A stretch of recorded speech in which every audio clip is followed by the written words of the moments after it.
A actuación supuxo un investimento por parte da Consellería de Infraestructuras e Mobilidade, a través de Augas de Galicia, de máis de 450.000 euros. Supuxo a instalación de máis de 1.000 metros de colector e un novo bombeo, co que poder impulsar as augas ata o punto máis elevado da parroquia de Camaño. Paralelamente, tamén se desenvolveron traballos de mellora e ampliación na propia Edar de Xuño, para que teña un adecuado funcionamento e poder dar un servizo axeitado aos preto de 1.000 habitantes dos núcleos de Xuño e Camaño. Bueno, unha obra para mellorar a calidade das augas e que dará servicio pois a orden de 1.000 veciños.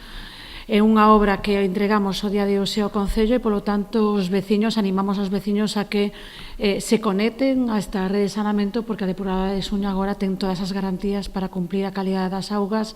e animalos, despois deste acto administrativo de entrega das obras ao Concello, polo tanto, a partir do día de hoxe, o Concello asuma a explotación e o mantemento, pois que os veciños se conecten e mellorar, pois, conxuntamente cos veciños a mellorar a calidade das augas. O alcalde Luís Soujo agradeceu a actuación, que ven a sumarse á liña marcada dende a súa chegada ao goberno hai xa 8 anos, da consecución do tan ansiado saneamento integral do Concello. O saneamento para nós é un servicio básico importantísimo, porque desde que nós collemos o goberno no 2011,